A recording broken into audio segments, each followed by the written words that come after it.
Rolling with the triple C, I'ma make them bend the knee. Rolling with the triple C, don't really count the heat. What's up, everybody? Henry Cejudo here, aka Triple C, and you guys welcome to this episode of Breakdown the Fight, where I'm gonna be breaking down all the content in the world.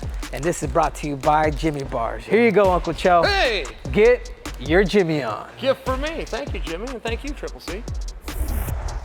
What's up, everybody? Welcome to this episode of The Aftermath, where I'm going to be breaking down Kamaru Usman and Leon Edwards with none other than the bad guy, Uncle Chael Sonnen. And again, Chael, when I was there live, I saw Kamaru Usman get finished in that fifth round. I will never forget it because I remember sitting next to Ali and telling him, "Hey, Ali, see? Easy money." Hey.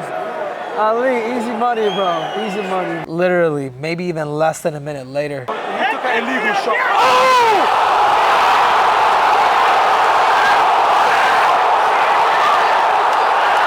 You see this left high kick come in. Next, you know it, right in front of us, Kamaru Usman was, New champion. Yeah, he got put to sleep.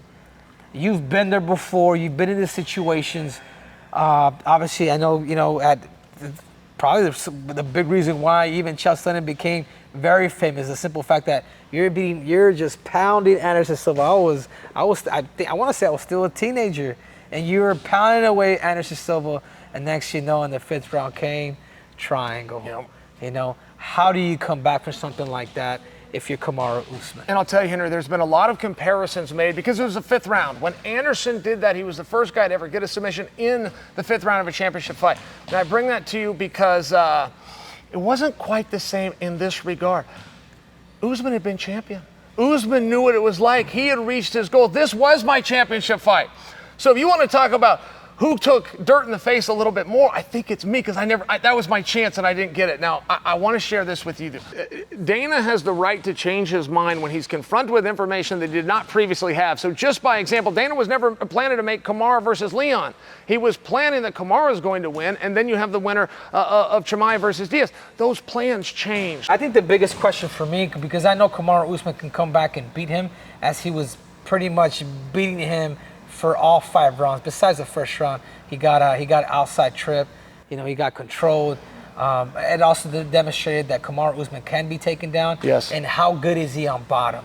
Those are new questions. Like, what happens if he fights Chimaev, things like that. But the biggest question for me is, can Kamaru Usman really come out of that knockout? I remember getting concussed and getting hit at one time. I was scared, Chael. Sure. I was scared to get hit for at least 6 months. I remember just having over twitching almost to the point where it took so much time for me to get comfortable again to be myself once again. So those are questions that need to be answered for Kamaru Usman, but I do believe the man is hungry. I've had a chance to speak to him.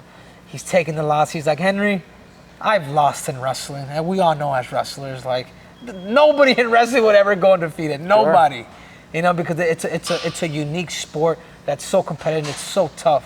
So that being said, he's like, "Henry, I got this monkey off my back. I don't feel that pressure no more, and I got a chip on my shoulder once again."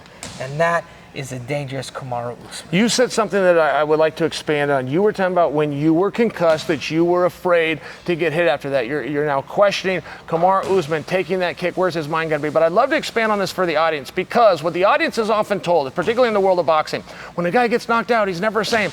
His chin does not change contrary to popular belief. What happens is he freezes. He's now scared to attack. Every time you reach for attack, you leave yourself open in some regard. So the guy's now not being himself. He's out there waiting. And of course, the inevitable comes when you're standing there waiting for it. And you were right. If it makes Kamaru gun shy at all, that's going to be a problem. I argue that Kamaru, if he is gun shy, can turn back to what he used to use heavily in his career, which is his wrestling. He did a lot of that with Leon, but he has the ability to do a lot more. I think Kamaru Usman is a very good plan B. And based on what I saw, I saw one trip where Leon won the position. We stayed in that position for a round, and I saw one head kick. And I'm just being fair. I fully respect Leon as the champion of the world, but if you want to know who the better fighter was, that was also very clear, and it was Usman. Yeah. That being said, you brought up a lot of points. You made a lot of headlines this week, Uncle Chael, with the grabbing of the fence. But Leon cheated in that match a whole bunch of times. That is not a headline or a topic that is out there anywhere. I do not want to be the one to bring that to you. I'm a guy that operates in the gray. I'm not giving him a hard time. I'm just talking about for the story to be told and for the story to be told accurately. Nobody's wanting to touch that. Leon was frustrated in positions and had no way out of positions to the extent that he cheated repeatedly. Not once, not an accident, not the ref didn't see it. The ref saw it, the ref warned him, the ref saw it again, the ref stepped in, the ref broke the act 5 and 6 times. I mean, I think a lot of those are actually fair. The other thing too that I would change too is I wouldn't put her being as the referee, because when you see a lot of things of that nature that tend to happen in a fight, you gotta switch up the referee, because you have to take every edge if you're in Kamaru Usman's corner to be able to say, hey, let's bring somebody neutral in. Sure. Oh, no, hey, you're talking about the psychological piece of it, and yes, no, I don't imagine Kamaru's going to want to hear the same songs or eat the same breakfast or wear the same T-shirt he did that day.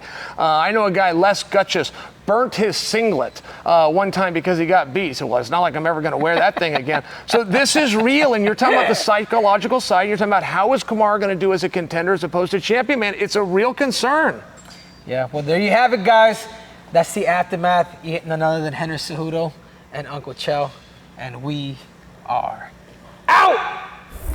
So thank you guys again for watching. It means a lot to me. So you guys remember, there's more breakdowns, there's more technique, there's more tactics, and there's definitely more cringe. So make sure to subscribe and click on that button. I'm out!